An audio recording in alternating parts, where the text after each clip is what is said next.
이번 시간에 여러분에게 소개해드릴 게임은 스플렌더라는 게임입니다.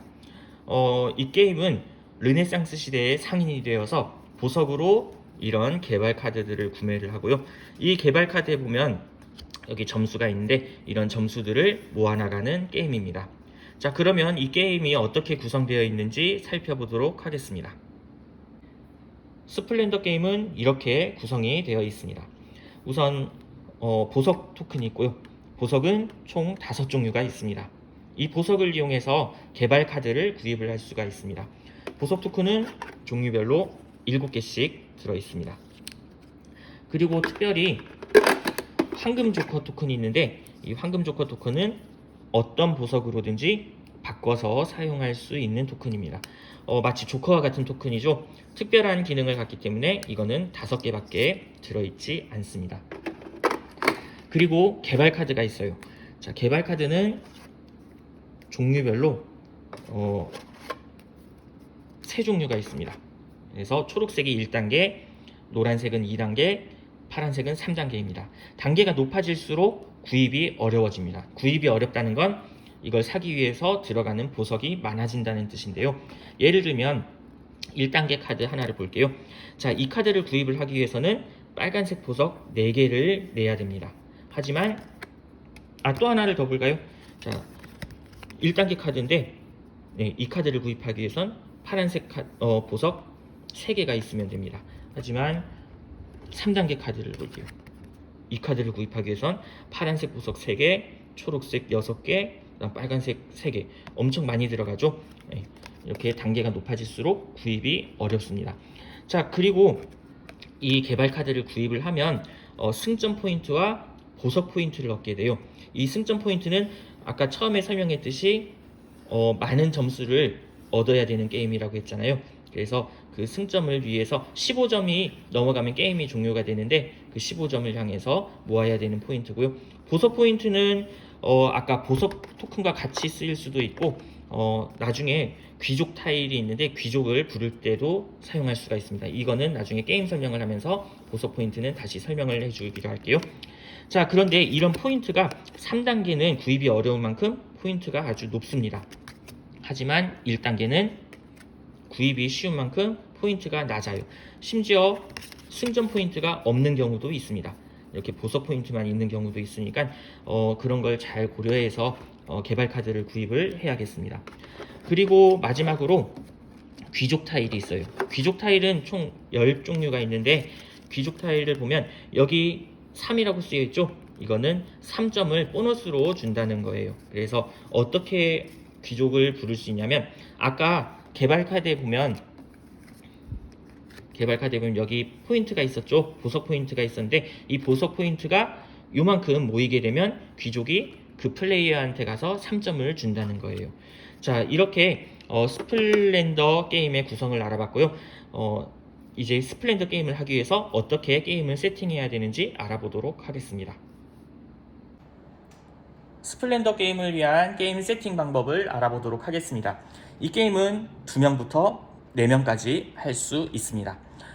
먼저 밑에 보석 토큰을 이렇게 세팅을 해줘야 되는데 4명이서 할 경우는 보석 토큰 종류별로 7개, 그 다음에 황금 조커 토큰 5개를 그대로 사용하지만 3명이서 할 경우는 보석 토큰을 종류별로 2개씩 빼고 시작을 합니다. 황금 조커 토큰은 그대로 5개로 시작을 하고요.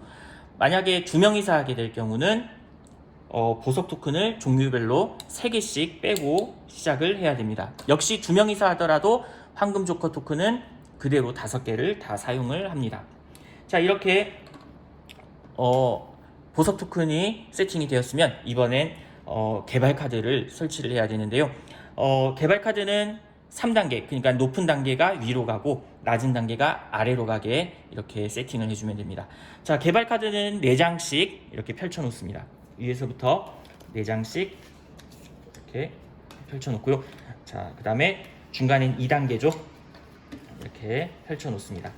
그 다음에 마지막 1단계 카드도 이렇게 펼쳐 놓습니다. 자, 이렇게 개발 카드를 펼쳐 놓았으면 마지막으로 귀족 타일을 펼쳐야 되는데 귀족 타일 10장을 다 펼쳐놓는 게 아니고 플레이어 수보다 한 장 더 많게 펼쳐놓으면 됩니다. 예를 들어서 4명이서 할 경우는 귀족 타일을 5장을 펼쳐놓고요. 3명이서 할 경우는 4장, 2명이서 할 경우는 3장을 펼쳐놓으면 됩니다. 자, 4명이서 하는 걸 기준으로 해서 4명이서 하면 플레이어 수보다 한 장 더 많게 5장을 설치를 해야죠. 이렇게 귀족 타일을 세팅을 하면 되겠습니다. 자, 이렇게 세팅이 완료가 되었고요. 이제 게임 방법을 알아보도록 하겠습니다. 자, 이렇게 게임 세팅이 완료되고 게임 순서가 정해졌으면 첫 번째 플레이어부터 이제 게임을 하게 됩니다.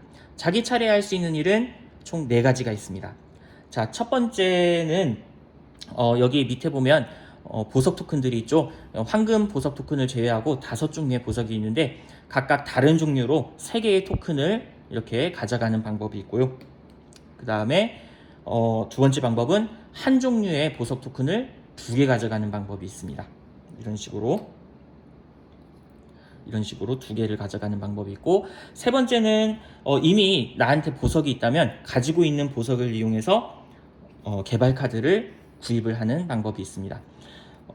그리고 마지막 방법은 내가 보석을 가지고 있기는 한데 지금 이 카드를 구입하고 싶은데 내가 가지고 있는 보석으로는 지금은 구입을 할 수가 없어요. 그런데 이 카드를 너무 구입을 하고 싶어요. 그런 경우에는 예약을 하고 황금 조커 토큰을 하나 가져갈 수가 있습니다. 이렇게 예약을 한 카드는 다른 사람들은 구입을 할 수가 없고요. 예약한 본인만 구입을 할 수가 있습니다. 자, 이렇게 자기 차례에 할 수 있는 4가지 방법을 잘 알고 플레이를 하면 되겠습니다. 게임을 하면서 주의해야 할 규칙 몇 가지를 알아보겠습니다. 먼저 보석 토큰과 관련된 규칙이 있는데 자기 차례에 할 수 있는 일 중에 같은 종류의 보석 토큰 2개를 가져갈 수 있는 게 있었죠.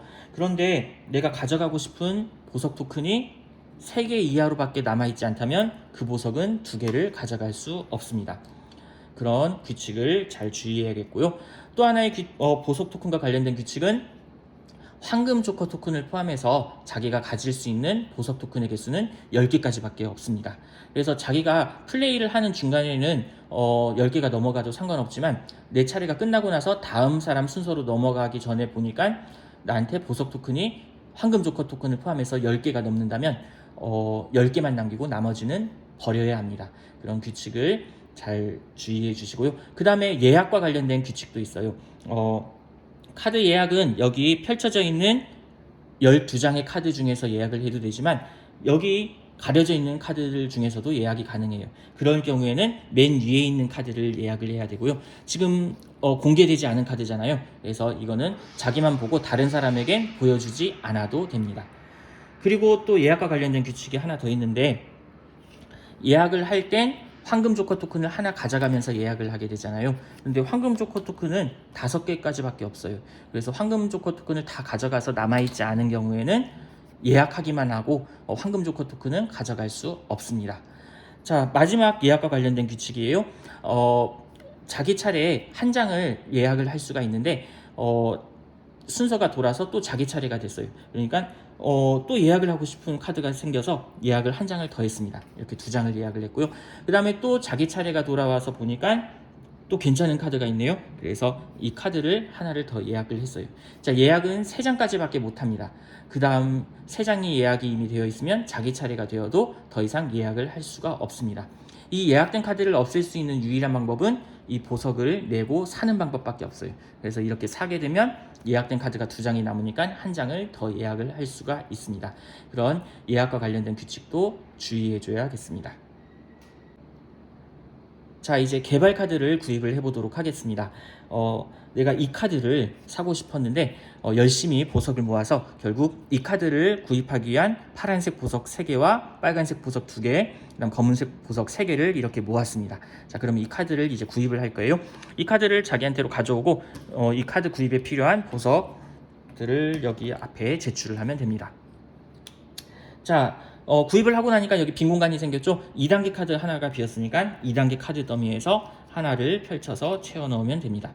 자, 이제 구입한 카드를 잘 보면 여기 승점 포인트가 있죠? 예, 1점을 얻게 되었고 빨간색 보석 포인트를 얻게 되었어요. 자, 이 보석 포인트가 어떻게 쓰이는지 이제 알아보도록 하겠습니다. 보석 포인트의 사용법을 알아보도록 하겠습니다. 자, 현재 나한테 카드가 3장이 있어요. 자, 승점 포인트를 보니까 4점, 1점, 5점. 그래서 현재 나의 점수는 총 10점이네요. 자, 보석 포인트를 보니까 검은색 보석 포인트가 1점, 그다음 빨간색 보석 포인트가 2장이니까 2점이 있네요. 자, 이 상황에서 보석 포인트를 어떻게 사용하는지 알아보도록 하겠습니다. 자, 지금 내가 이 카드를 구입을 하고 싶어요. 그런데 보니까 이 카드를 구입을 하려면 보석이 빨간색 보석 토큰이 4개가 필요하네요. 자, 그런데 지금 나한테 빨간색 보석 포인트가 2점이 있죠. 그러면 빨간색 보석 토큰을 2개를 할인받을 수 있습니다. 그래서 이 카드를 구입하려면 보석 토큰 2개만으로 구입을 할 수가 있습니다. 또 하나 예를 들어보도록 할게요. 지금 이 카드를 구입을 하려고 하는데 지금 이 카드를 구입을 하려면 하얀색 보석 2개, 그 다음 빨간색 보석 2개, 검은색 보석 3개가 필요해요. 그런데 나한테 빨간색 보석 포인트가 2포인트가 있고 검은색 보석이 1포인트가 있잖아요. 그러면 빨간색 보석 2개랑 검은색 보석 하나는 할인을 받게 됩니다. 그러니까 이 카드를 사려면 하얀색 보석 토큰 2개, 검은색 보석 토큰 2개만 있으면 구입을 할 수 있다는 거죠. 그래서 그렇게 보석 포인트를 사용할 수가 있고요. 또 하나의 보석 포인트 사용법은 귀족 카드입니다. 자, 귀족 타일이 있는데 이 귀족 타일을 자신한테로 부르기 위해서는 이 보석 포인트가 필요해요.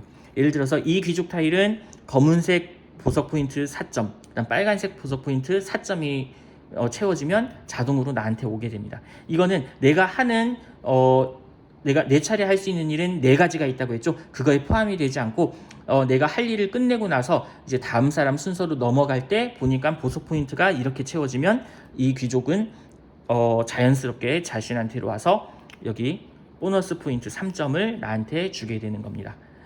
자, 그래서 이런 보석 포인트의 기능을 잘 활용을 해서 이제 게임을 해보기 바랍니다. 자, 여기 위에 보면 귀족 타일들이 있는데 이 귀족들은 자신한테로 와서 보너스 포인트 3점을 주는 역할을 합니다. 이 귀족들이 자신한테로 오기 위해서는 여기에 해당되는 만큼 보석 포인트를 얻어야 되는데요. 예를 들어서 내가 플레이를 하고 난 다음에 이제 다음 사람한테 순서를 넘기기 전에 보니까 보석 포인트가 검은색 3점, 그다음에 빨간색 3점, 초록색 3점이 채워졌다면 이 귀족은 자동으로 나한테 오게 됩니다. 그래서 보너스 점수 3점을 주게 됩니다. 자, 그런데 이런 경우가 있을 수도 있어요. 게임을 하고 다음 사람한테 순서를 넘기려고 하는데 보니까 내가 이 귀족을 부를 포인트도 만들어졌고 이 귀족을 부를 포인트도 만들어졌다. 그런 경우에는 이 둘 중 한 명만 나한테로 부를 수가 있습니다. 선택을 해서 부르면 되겠습니다. 자, 게임을 하다 보니까 어느새 승점 포인트가 15점이 모아졌어요. 자, 15점이 이상 모으게 되면 이제 게임을 종료하게 되는데 여기서 바로 종료하는 게 아니고 그 라운드의 마지막 순서 사람까지 이제 플레이를 마치면 게임이 종료가 됩니다. 게임이 종료가 되면 각자의 승점 포인트를 계산을 하고요. 가장 높은 승점 포인트를 얻은 사람이 승리를 하게 되는 게임입니다. 자, 그러면 친구들과 즐겁게 스플렌더 게임을 해보기 바랍니다.